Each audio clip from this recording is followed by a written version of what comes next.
तिलकामांझी थाना क्षेत्र के माउंट एसएससी के पास से बच्चे को स्कूल छोड़ने आई प्रियंका कुमारी से दो बदमाशों ने चाकू के बल पर कंगन, चैन, कान का नेकलेस और मंगलसूत्र लूट लिया और लूटकर फरार हो गए। महिला बच्चे को छोड़ने सुबह स्कूल आई हुई थी। लूट के बाद उन्होंने महिला को कहा कि वह हंसते रहे, नहीं तो गोली मार देंगे। लूट की सारी वारदात सीसीटीवी में कैद हो गई है। वहीं मौके पर तिलकामांझी थाना पुलिस पहुंचकर छानबीन में जुट गई है। दिन दहाड़े व्यस्ततम इलाके में हुई लूट से लोगों में खौफ का माहौल है। वहीं लूटे गए जेवरात की कीमत 5 लाख से अधिक की बताई जा रही है। वहीं इस मामले को लेकर सिटी एसपी स्वर्ण प्रभात ने कहा, इस पर कार्रवाई की जाएगी और सीसीटीवी खंगालकर जल्द अपराधियों को गिरफ्तार किया जाएगा।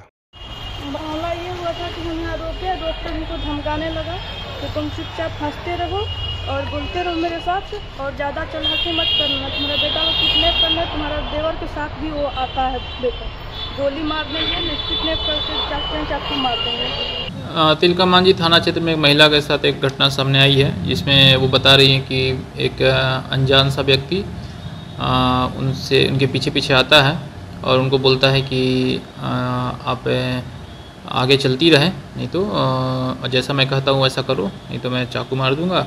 उसके बाद वो उनको लेके साथ में जाता है और एक दुकान पे कुछ ख़रीदारी करवाता है उनसे। उसके बाद उनको बोलता है कि आप अपने बच्चे को स्कूल में छोड़ आइए और उसके बाद आइए। उसके बाद इनका कहना ऐसा आरोप है कि वो आते हैं तो वो इनके कंगन और कुछ जेवरात ले लेता है।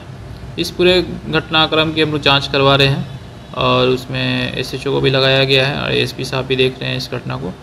फुटेज का अवलोकन किया जा रहा है। जो व्यक्ति है उसकी पहचान कराने की पूरी कोशिश है। भागलपुर रेल पुलिस के द्वारा एक बार फिर से लापरवाही देखने को मिली है। कल सुल्तानगंज भागलपुर रेलखंड के पटेल नगर गांव के समीप मालगाड़ी की चपेट में आने से एक 25 वर्षीय महिला की ट्रेन से कटकर मौत हो गई। आज रेल पुलिस के द्वारा महिला के शव को पोस्टमार्टम के लिए रेल थाने से भेजा गया, लेकिन रेल पुलिस की लापरवाही साफ तौर पर दिखी। मृतक महिला के शव को 2 लोगों को सौंप दिया गया कि वह शव का पोस्टमार्टम कराएं। वहीं दोनों व्यक्ति शव को ठेले पर ही लेकर पोस्टमार्टम के लिए निकल पड़े। रेल पुलिस ने एम्बुलेंस तक की व्यवस्था नहीं की और 2 लोग ठेला पर शव को लेकर जाते नजर आए। वहीं लोगों का कहना था कि इन्हें कम से कम 5000 रुपए मिलते हैं। जब रेल पुलिस ठेला पर शव ले जाने वाले को इतने पैसे दे रही है तो एम्बुलेंस की व्यवस्था क्यों नहीं कर पाई, यह सवाल खड़े हो रहे हैं। बॉडी ले जाने तुमको कितना मिलता है?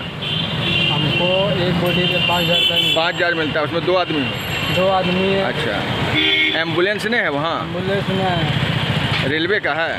हाँ। जगदीशपुर बाईपास टीओपी थाना अध्यक्ष ओम प्रकाश ने मंगलवार सुबह गुप्त सूचना के आधार पर एक यात्री बस जो कि बंगाल से बेगूसराय जा रही थी को रुकवाकर चेक किया। चेकिंग के दौरान गाड़ी से 35 कार्टून विदेशी शराब बरामद किया गया। साथ ही एक शराब तस्कर को भी गिरफ्तार कर लिया गया। बता दें कि बाईपास थाना अध्यक्ष ओम प्रकाश को गुप्त सूचना मिली थी कि बंगाल से बेगूसराय जाने वाली जगदम्बे ट्रेवल नामक बस में शराब की खेप ले जाई जा रही है। गुप्त सूचना के आधार पर बस को रोककर तलाशी ली गई तो उससे 35 कार्टून विदेशी शराब बरामद हुआ। शाहकुंड प्रखंड के खराई में कुएं से बकरी का रेस्क्यू करने के दौरान 2 लोगों की मौत हो गई। घटना की जानकारी मिलने के बाद परिजनों ने दोनों को सामुदायिक स्वास्थ्य केंद्र में भर्ती कराया, जहां पर बेहतर उपचार नहीं होने से उनकी मौत हो गई। मृतक युवक की पहचान मोहम्मद सद्दाम और मोहम्मद सरफराज के रूप में की गई है। परिजनों ने सामुदायिक स्वास्थ्य केंद्र का घेराव करते हुए जमकर नारेबाजी की। डॉक्टरों पर परिजनों ने आरोप लगाया कि समुचित इलाज नहीं होने के कारण मौत हुई है। मौत के बाद परिजनों ने सामुदायिक स्वास्थ्य केंद्र पर पहुंचकर जमकर हंगामा किया, जिसके बाद मौके पर पहुंची पुलिस ने आक्रोशित लोगों को शांत करवाकर शव को पोस्टमार्टम के लिए भेज दिया। उसमें क्या एक कुआं था जी, तो कुआं में कहा मतलब मरीज के जो परिजन थे उन्होंने मरीज को लेकर के आया। उन्होंने कहा क्या कुआं में कोई बकरी का बच्चा जो है गिर जाने के कारण से उनको निकालने के लिए वो उतरे थे, तो जिसके कारण उनकी सांसें फूलने लगी।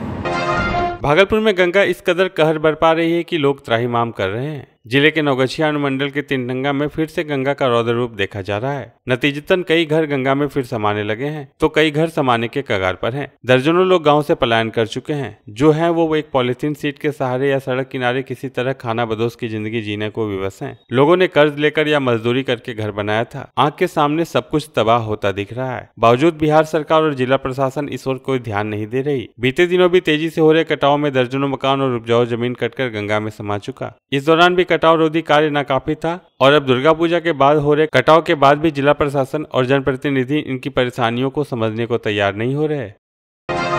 अंबेडकर विचार विभाग के दरबान सहायक प्रोफेसर बन गए। उन्होंने अपनी कठोर लगन से कार्य करते हुए यह मुकाम हासिल किया है। भागलपुर मुंदीचक के रहने वाले कमल किशोर मंडल अम्बेडकर विचार विभाग में दरबान के रूप में कार्यरत थे। रात में नाइट गार्ड का काम करते थे और दिन में वह पढ़ाई करते थे। यह पढ़ाई विश्वविद्यालय के पदाधिकारियों से लिखित आदेश पर कर रहे थे। उन्होंने पीजी की और उसके बाद पीएचडी की। फिर 2018 में नेट पास किया। 2020 में सहायक प्रोफेसर की परीक्षा दी और 22 में उत्तीर्ण हुए। इसके आधार पर आयोग ने कमल किशोर मंडल का चयन सहायक प्रोफेसर के लिए किया। जुलाई में उनकी काउंसलिंग हुई थी। 3 अन्य अभ्यर्थियों ने भी ज्वाइनिंग कर लिया, मगर इन पर रोक लगा दी गई। रोक लगाते हुए विश्वविद्यालय ने कई सवालिया निशान खड़े किए हैं। विश्वविद्यालय के सामान्य शाखा से एक बात उजागर हुई कि दरबान बने सहायक प्रोफेसर पर विश्वविद्यालय के ही किसी अधिकारी ने सवाल उठाते हुए कहा कि जब वह नाइट गार्ड में थे तो पीजी और पीएचडी करने के लिए समय कैसे मिला, कोर्स करने के लिए विश्वविद्यालय से अनुमति ली थी या नहीं। अब कुलपति दल के 4 सदस्य टीम निर्णय लेगी और इसका फैसला सुनाएगी।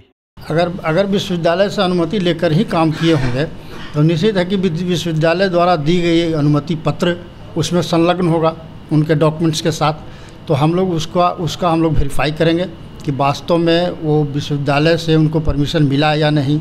जिस समय ड्यूटी कर रहे थे उस समय उनका क्लास मॉर्निंग चलता था या डे चलता था। विश्वविद्यालय प्रशासन वहाँ जहाँ वो उनका जो क्लास चलता था वहाँ के एचओडी ने या वहाँ के प्रिंसिपल ने क्या अपना मंतव्य दिया, इन सब बिंदुओं को हम लोग तहकीकात करते हुए आगे बढ़ने का प्रयास करेंगे। अभी परेशानी हुआ कि जैसे सब कुछ ज्वाइनिंग हम मेरे साथ 4 लोगों की नियुक्ति हुई है ना, 4 लोगों का चयन हुआ, लेकिन हमको रोक दिया गया, बाकी लोग का हो गया। मैं ये समझ नहीं पा रहा था किस कारण से रोका गया और हमको कोई कारण भी नहीं बताया गया है ना। तत्पश्चात मैंने संपर्क किया जनरल सेक्शन ए से, तो पता चला कि आपका जो है कमेटी बैठी है, कमेटी जांच करेगी, उसके बाद आपका निर्णय लिया जाएगा। आपको अभी हटाया नहीं गया है।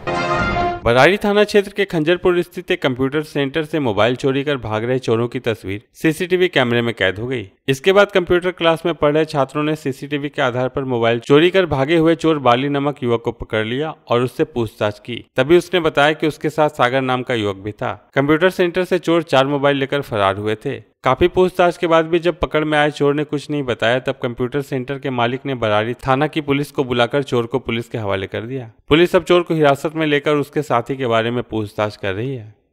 फोन चोरी का मामला है। हाँ, 3:08 पे ये दोनों दोस्त मिल के आया, कुछ मीटिंग किया, ऊपर गया, ऊपर से फिर नीचे आया। इसका एक फ्रेंड फ़ोन लेके भाग गया यहाँ से। KYP का फ़ोन था, 4 फ़ोन था, 4 फ़ोन लेके भाग गया। हम लोग इसको पकड़ने के लिए भी गए तो भाग गया, नहीं पकड़ाया। 4 बज के कुछ मिनट में इसको देखे तो हम लोग पकड़ के यहाँ लाए, जिससे पूछताछ करे तो नहीं कुछ बता रहा।